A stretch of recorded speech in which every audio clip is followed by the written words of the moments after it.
That's right, you love to see it, I love to do it. It's time once again for us to look at a horse that is on the ground palpitating, slowly drifting into the next realm of existence. And we are going to continue to beat it. In other words, we're going to continue beating this dead horse and continuing to talk about Suicide Squad because I find it kind of entertaining. You guys seem to find it entertaining. And there's even more to talk about now. For real, there's actually more info. In case you missed it, which I wouldn't blame you for because this really got no press at all, a few big streamers were invited to play Suicide Squad Kill the Justice League in a sponsored stream where they got to experience the end game. And this has been our first look at what the gameplay will actually look like after the credits roll for the main story, which again is extremely important for a game like this because it is, at the end of the day, a live service game with a battle pass that they want you to play for not just 30 hours for the main story, but for hundreds of hours until next year. Like when GTA 6 is coming out, they want you to be putting down the controller from playing Suicide Squad Kill the Justice League in the latest season, and they want you to set that down and then play GTA 6 and then come back and continue playing this. That's the long-term goal here, and anything short of that is unfortunately a failure. So it's really important how the endgame is structured. If it looks like there's going to be a ton of added complexity and long-term growth and the ability to really master your build and craft a build that's different from everybody else's, and more importantly than anything, I think, is the variability of the actual encounters and missions. Well, we actually got to see this. Dr. Lupo, Shroud, and then another streamer, Tarek, or I'm sorry, I'm not sure how to pronounce it, all got to play the game for an extended period of time. And as a result, we got to see the end game, how these missions are actually built out and what you do. Now, the developers described that most of the end game was based around a particular type of mission, which is the one that they're going into right now, which basically is comprised of you entering an incursion portal and then choosing to unlock certain types of missions. As you can see here, basically what happens is that you select a difficulty over here, and then you can see what this particular incursion portal is challenging you with. And it has different modifiers, kind of like The Last of Us Part 2's no return mode, which we just checked out in the last video yesterday. So go check that out if you haven't seen it already. And then, as you would expect, there's a lot of other little bitty things like added XP bonuses, bonus credits, bonus precious alloys, bonus Kaluan crystal, bonus B technology, and bonus inertron, which are all secondary currencies that this game has for like crafting different things.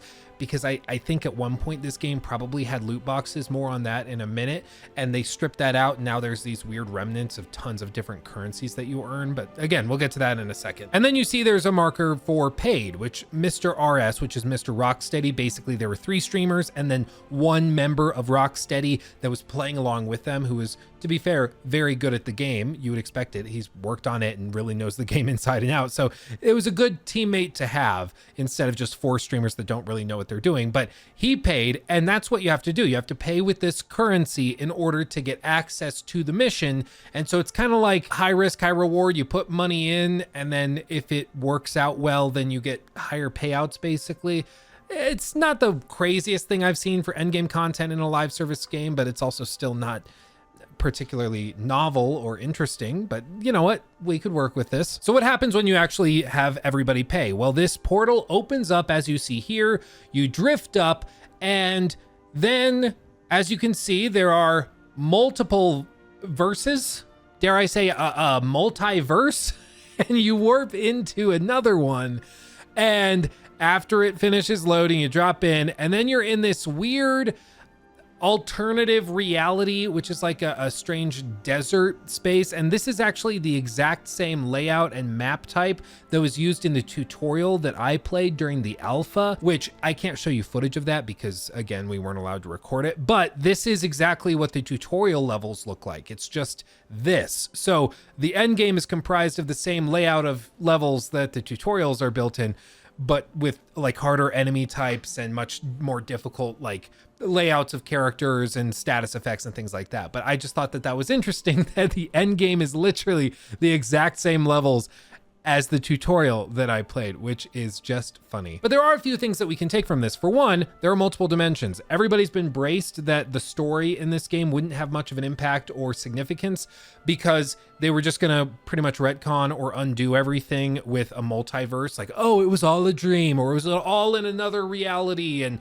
oh, we actually warped to this reality, or oh yeah, this Justice League member is killed, but they come in again from another reality, so they're still here, everything's fine. They've already hinted at this with a Joker character that we're gonna see before the game launches, that's gonna be part of like season 0 or season 1.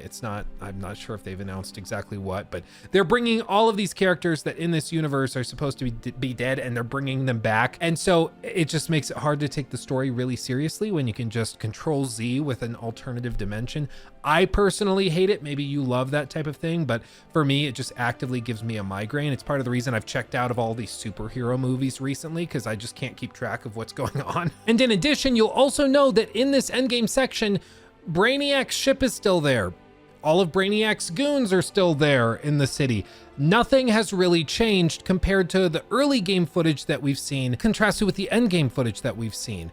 Brainiac is still here. So like, this is after the story is over. They've been clear about that. Like, this is the end game, and Brainiac is still puttering about and is seemingly maybe injured or wounded and limited in what he can do, but he's still here. So you don't actually defeat Brainiac over the course of the main story, which I thought was like part of the whole point, was that they were going to kill the Justice League because they were being controlled by Brainiac, and therefore then they would go after Brainiac and defeat him as well. But I guess not. Maybe they go into an alternative dimension where he's still here and it's just a time loop and they keep doing the same thing over and over again, kind of the definition of insanity. The story just resets every time you finish it.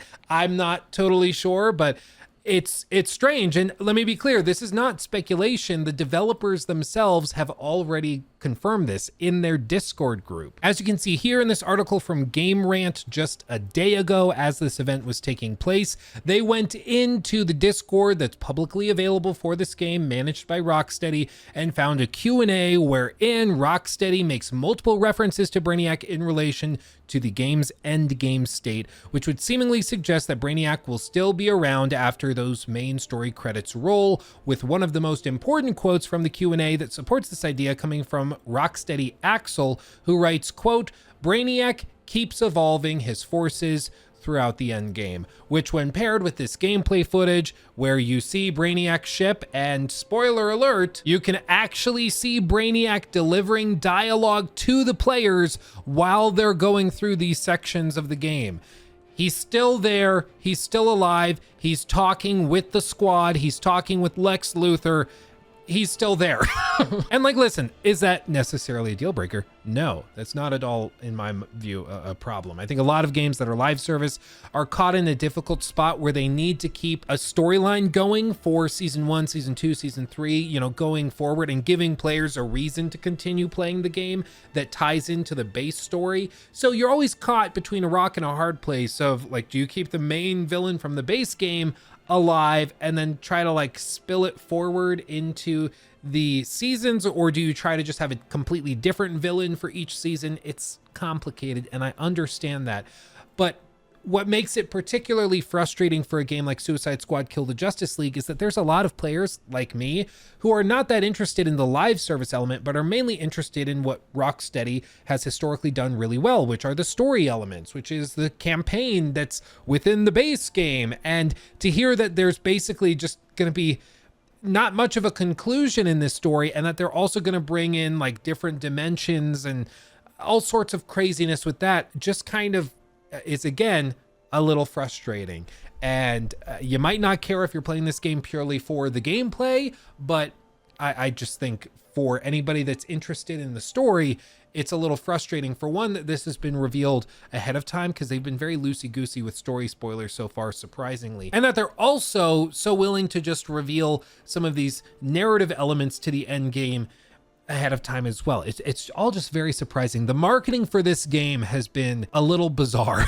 And that brings me to the event itself. They brought in some of the best players of these types of games in the world, without a doubt. If you've never seen Shroud play any like first-person shooter, a game like Valorant or CSGO, anything like that, he will make you feel like a toddler. I mean, it's like Big Brother playing with Little Brother, but the Little Brother has a fake controller that's not plugged in. That's what he makes you feel like when you're actually plugged in and playing against him. He's on a different level, okay? These guys are very, very good at what they do. And that makes it all the more surprising that they apparently didn't give them much time to prepare. They didn't give them like an extended period of time in the tutorials. They didn't give them an extended period of time playing through the game, which in my view was the whole point of seeing the end game, to see what somebody that really knows how to play the game, to see how they handle these situations, to see how they've built out their characters. And instead, they were basically provided already created characters that Rocksteady prepared, and then they were just thrown into it. And granted, they are among the best players in the world of these types of games,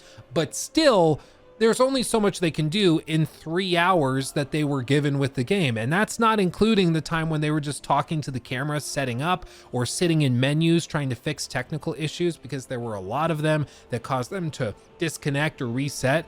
They only probably got about like 2.5 to 2.25 hours with the game. And that's not enough for anybody to really get a firm grasp of what's going on or how they should handle different encounters. Not to mention that there's already something a little bit awkward about bringing a bunch of creators together.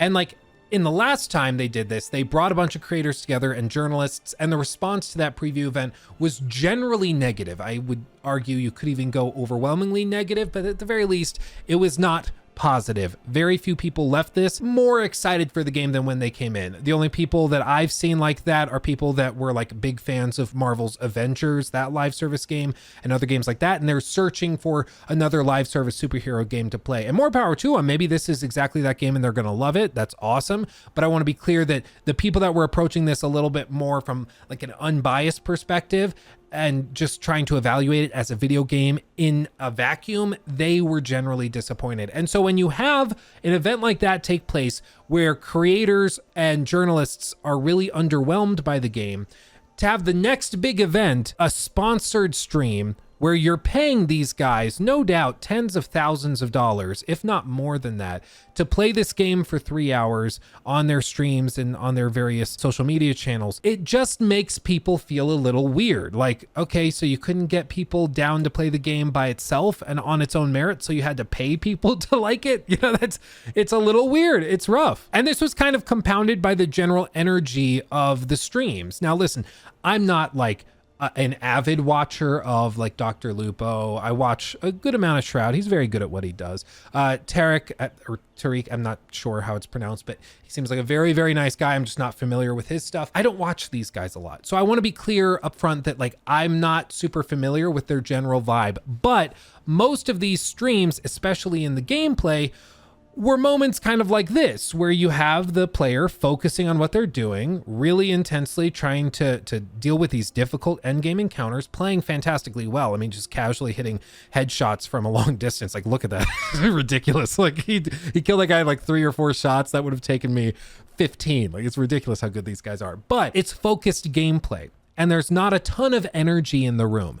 My stance is that if you're trying to excite people over a game, you should have people come in who just drip energy. The best example I can think of when a sponsored stream really helped a game is from 3 years ago, when a video went up, which was a highlight of Tim the Tatman playing Warzone for the first time with Courage. If you don't know about Tim the Tatman, he's a huge streamer. Courage is also a huge streamer, and they bounce between all of these battle royale games like Fortnite, Call of Duty, Warzone, and all of those games.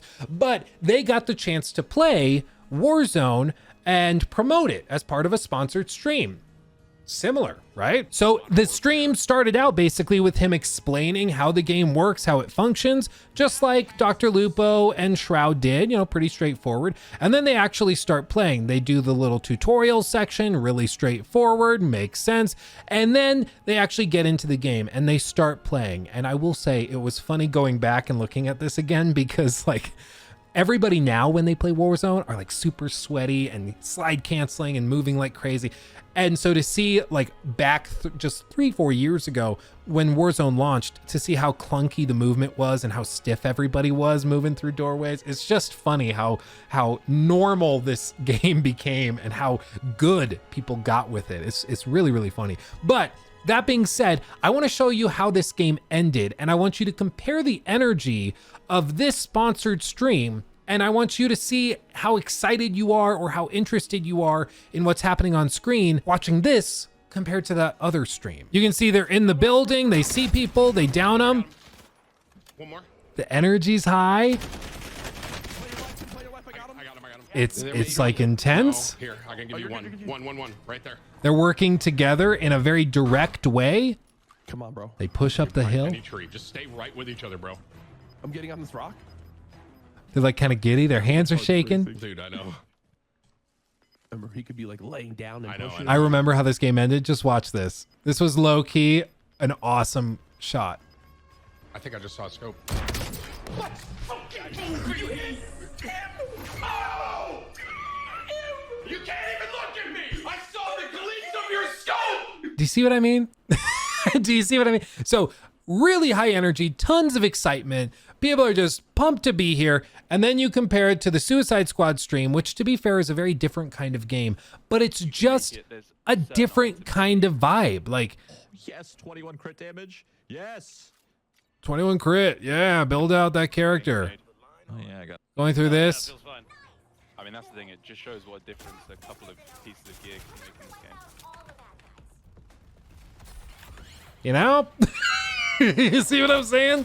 Now, I don't want to bash anybody for like their personalities being different, okay? I'm not saying that Shroud should be up there like, oh my God, blah, blah, blah. Like, I'm not saying anything like that. What I'm saying is that if you're trying to hire streamers to make people excited about your game, get a streamer who's going to drip excitement and make people excited for the game. Tim the Tap Man, people like that are the types to hype you up. Now, I would say hype is generally a bad thing. It can lead to self-deception. It can lead to situations where you get conned very, very easily, because when you're hyped over something, blinders go on and you start to miss some of the warning signs and red flags at play. But a company wants you to be hyped. They want you to be excited and hyped for their game so that you buy it and get your friends to buy it and play it with you. They want hype. So you need somebody who's going to hype them up. And I think having fantastically talented streamers who are amazing when it comes to gameplay on board is a strategy to showcase maybe how like tight the movement controls are, or maybe how good the shooting mechanics are, but it's not going to win over people who are feeling that there's something off, or that this game isn't very exciting, or this game is frustrating or disappointing. You need somebody who's going to get you excited. And I just think that this particular lineup maybe was not the best for achieving that end. It again just shows that the marketing approach here has been, in my view, confused. And regardless of what they were trying to achieve with these sponsored streams, I don't think it was accomplished, because for one, a lot of the people I've asked about this had no idea that this event even happened. So it doesn't seem like it was driving a whole lot of attention. There hasn't really been a lot of follow-up from content creators on this. So who knows, maybe this video will absolutely tank because people already have their minds made up and are just kind of ready to move on from this, or they're settled and they're going to buy it and they're really excited for it. Who knows? But it didn't really seemingly generate a lot of hype or interest in the game. It didn't really win over a lot of people. And for people that were a little bit more critical or skeptical, proudly available at lukestevenstv.com, of the game, it left a bad taste in our mouths, because I was actually streaming when this event was going on. So as we were going through different things, I would pop back in over to these streams every once in a while and see what was like going on. And we had people in our chat for our stream on YouTube and Twitch, since we co-stream. We had people going over to Shroud's stream, going over to Dr. Lupo's stream, and asking questions or being like, hey, so what's the battle pass look like? Because they have it hidden on the main menu. Like, they don't want you to see that there's a battle pass. They have it hidden in this build of the game. And they were getting banned and timed out, and like having all of their comments deleted instantaneously by mods, which I understand. It's a sponsored stream. They have the right to do that. But when any sort of critical questions are asked, if it's just being met with quick bans and deletion, I don't blame people for being like, okay, screw you, dude. Like, it just leaves a bad taste in your mouth and feels bad, man. And speaking of leaving a bad taste in your mouth, do you guys remember when I mentioned that I think there were loot boxes in this game at one point? This is how payouts for missions are rewarded to you. If that doesn't look like it was originally intended to be a loot box, I don't know what would. Like, you can see that these crates land and then you open them up and they have all these different weapons and skins and modifiers and things. I don't think actually skins are included. I think cosmetics are purely like something you purchase with real money. Otherwise, like full guns are given to you from like the Infamy set and stuff like that. But if that doesn't look like a loot box, I don't know what does. So I would bet a good amount of money that these things originated as loot boxes that awarded some of those secondary currencies that I pointed out earlier. Because as you can see, there are a lot of them. There's this like currency, I'm guessing, for buying certain things from vendors.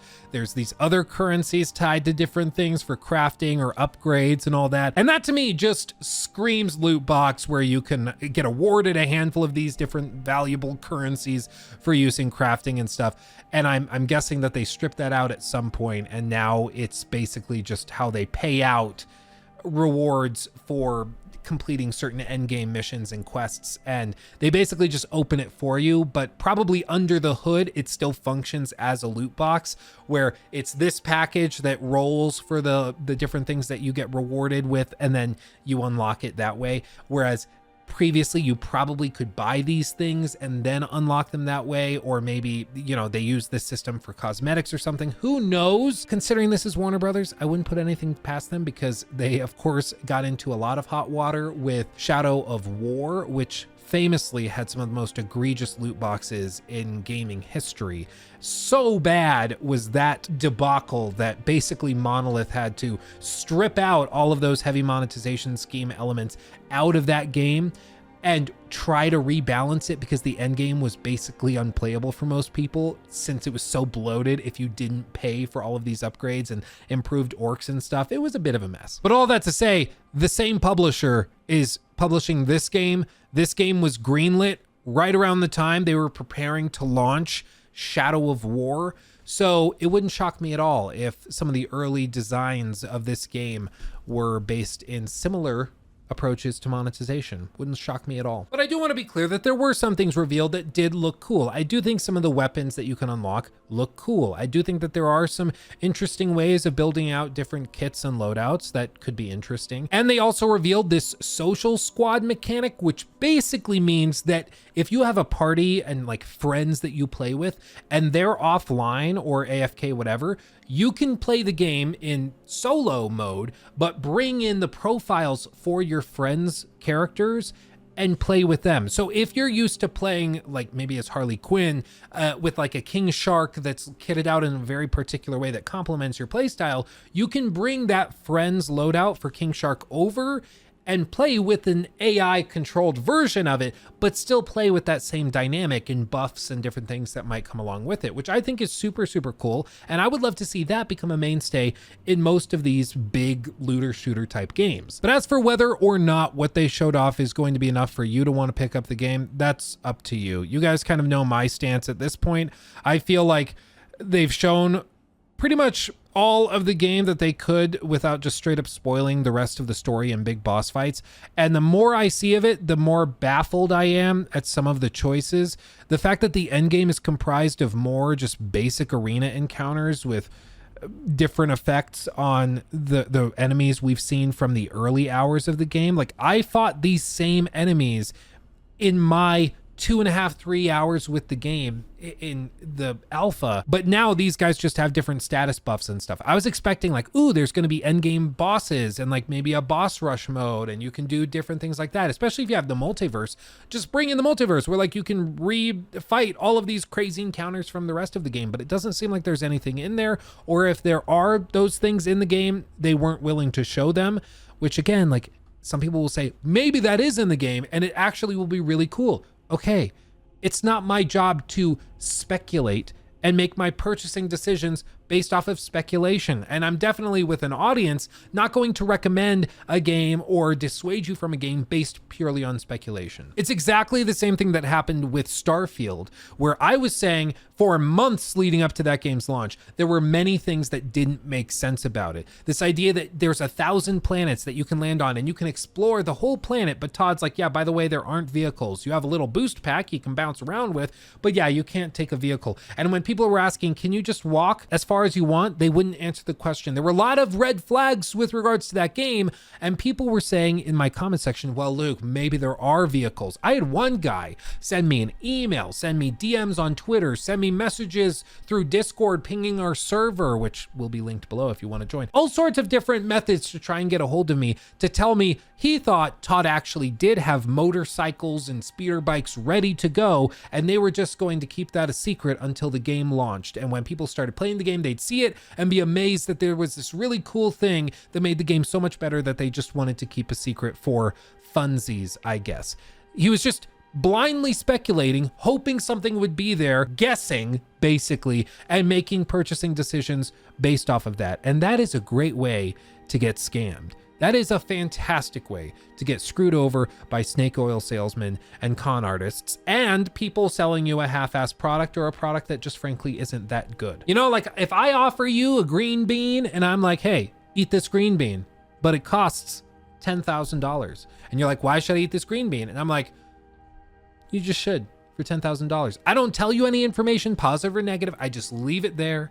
And then you start going like, well, why would he charge $10,000? It must be because the green bean is actually really good.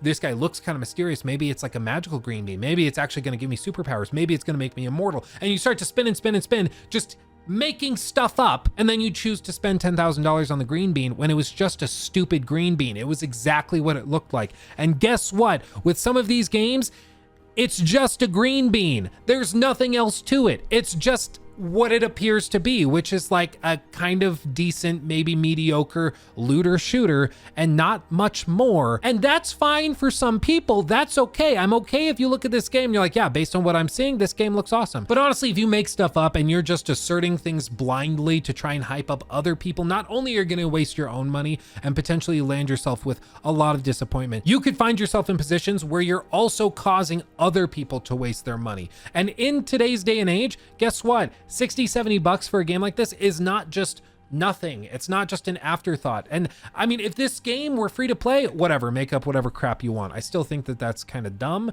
but more power to you. You know, no sweat off my back, and you're not really hurting anybody except maybe your own brain cells, whatever. But it's not free to play. It's not. They're asking full price for this, and then they're gonna have cosmetics. They're gonna have a battle pass. They're gonna have different seasons. There's gonna be this and that and this and that. It's not that.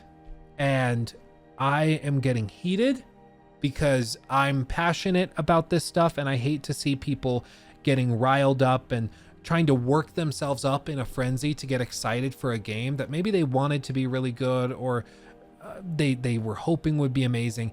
And when it just isn't coming together, they continue telling themselves those things, they deceive themselves, and then end up horrifically disappointed at the end of the day. I cannot even begin to tell you how many messages I've gotten from people that are very regretful over the whole hype cycle with regards to things like Starfield or Cyberpunk 2077. People that are like, oh, I was sure that game was going to be amazing. And in some cases, we all were, and we were all deceived, and we were all emotionally impacted and horrifically disappointed as a result. And the thing that I try to remind people of is that usually there are red flags with these things. There are things you can point to say, this doesn't make sense, this is concerning, this is a red flag, and that can warn you. So you're braced when the disappointment comes. That's what happened with Starfield. There were plenty of red flags. With Cyberpunk, it was a little different because they just actively lied to people, which kind of complicates things. Shocker. But also with games like Forspoken, there were red flags. With Saints Row Reboot, there were many red flags. With Gollum, that whole thing was a red flag. So I just want to be clear that when I talk about Suicide Squad, I know it feels like we're beating a dead horse over and over and over again, and I get that. But part of the reason we do that, besides the fact that the views are nice and I have to provide for my family somehow, it's because there are people out there that come to these videos and see the stuff presented, and they haven't frankly thought about it in a way that's more critical. They haven't thought about it in a way where maybe it's not actually going to be exactly what the marketing team says. Maybe the marketing team is just telling you all of this stuff to try and get you hyped so you buy it with your friends at launch. But maybe that's not actually true. Maybe, just maybe, the game is, at the end of the day, the green bean that it appears to be. But I think that'll do it from me because I'm getting riled up and nobody needs more of that. So I'm gonna calm down and go relax with my wife and my boys. So thank you, my friends, for watching. I love you all dearly, and let me know what you think of all of this stuff. Let me know what you thought of the streams that these guys did. Do you think this was a good idea from Warner Brothers? Personally, I think in concept the game made sense, but the streamers they chose were weird. There were bugs like this that were streamed out and that just showed the game not really working quite properly. So I think it made sense why they were doing this and why they thought that it was going to be a good idea, but I just think that this was yet another instance of the marketing campaign being a little bit weird for this game and not coming together the way that they were hoping it would, which, you know, I don't want to wish bad on any studio or the game or anything like that. I would love for this to be amazingly successful and for it to be way better than anybody's expecting it to. I know some people are like, oh, I hope this game flops because like if it flops, maybe they can make another Arkham game or whatever. Frankly, that's probably not happening.